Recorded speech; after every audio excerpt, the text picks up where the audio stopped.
Hello, neighbor. I'm glad you could join us. Now, last week we talked about Noah's total trust and faith in God. Now, this week we're going to look into the hidden secrets and the deeper lessons involved in floating that ark. I'm calling this and what's the deal with loading all those animals and 150 days worth of food onto that ark? I'm reading now from Genesis 7. The Lord then said to Noah, "Go into the ark, you and your whole family, because I have found you righteous in this generation.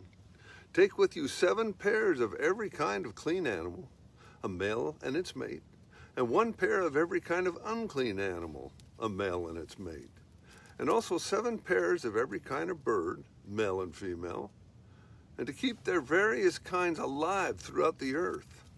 7 days from now I will send rain on the earth for 40 days and 40 nights, and I will wipe out the race of every living creature that I've made." And Noah did all that the Lord commanded him. Noah was 600 years old when the floodwaters came to the earth. And Noah and his sons, and his wife and his sons' wives, entered the ark to escape the waters of the flood. Pairs of clean and unclean animals, of birds and all the creatures that move along the ground, male and female, came to Noah and entered the ark, as God had commanded Noah. And after 7 days, the floodwaters came on the earth.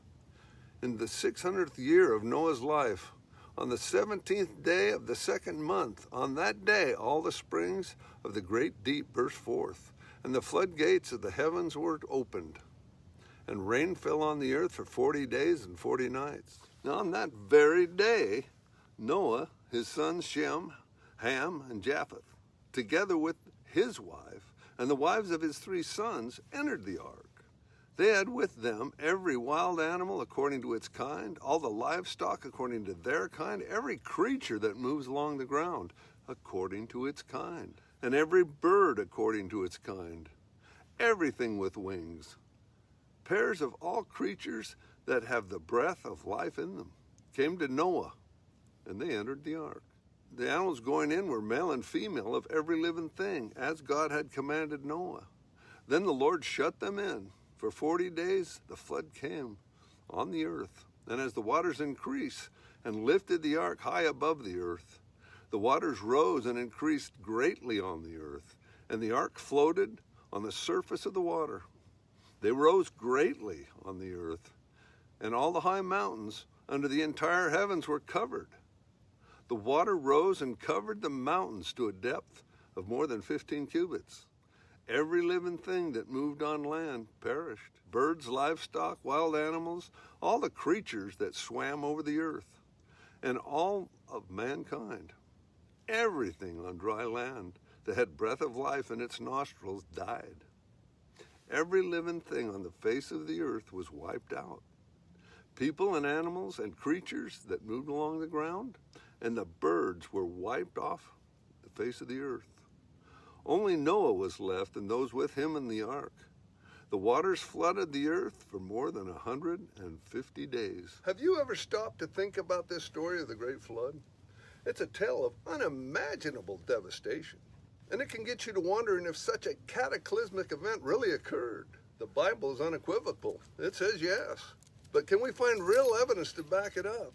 It would have to be unmistakable marks on the continents, even thousands of years later.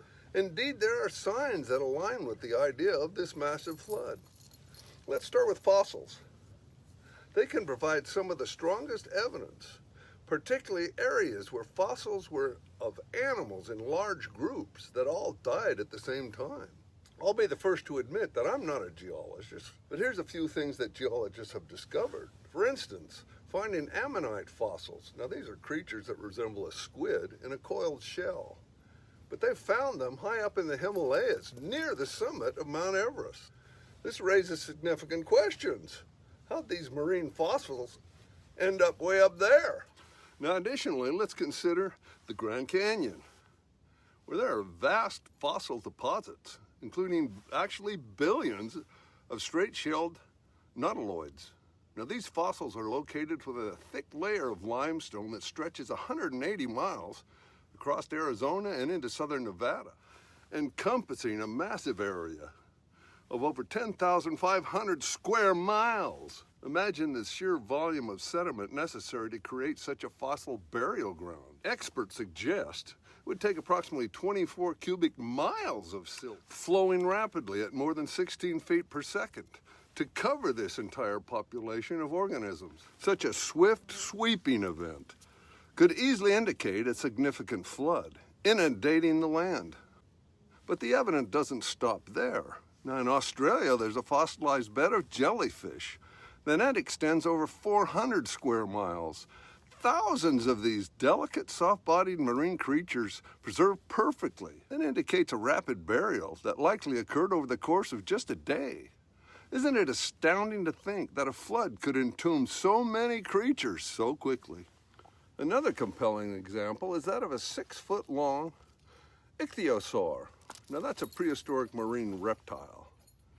This fascinating fossil was discovered perfectly preserved at the very moment of giving birth. One moment this massive creature was delivering her baby, then moments later both were buried in a torrent of mud faster than they could swim away.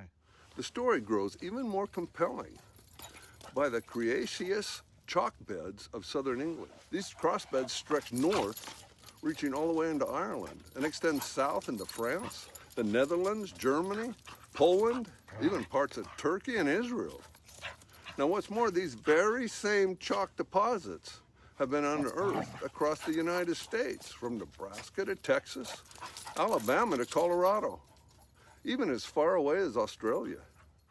Whenever we consider these widespread deposits today, now gradual erosion falls way short of accounting for such an extensive and rapid accumulation of material.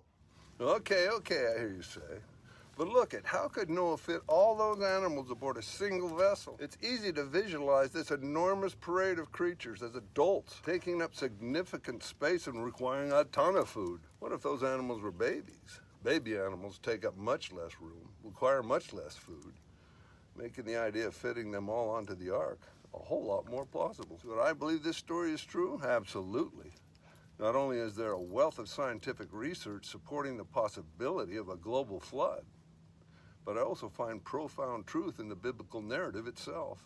Now, amid all this great flood talk, well, it's natural to wonder if such a divine response occurred to human wickedness, what does that leave the rest of us now?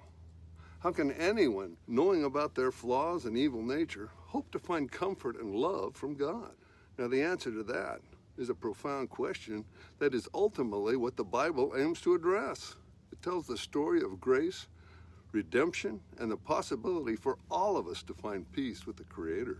And the theological implications present a narrative rich with meaning and insight. The story of the Great Flood invites each of us to seek understanding, compassion, and ultimate hope. Pretty cool. Hey, but wait till next week when we cast off for a 150-day cruise on the good ship Noah's Ark.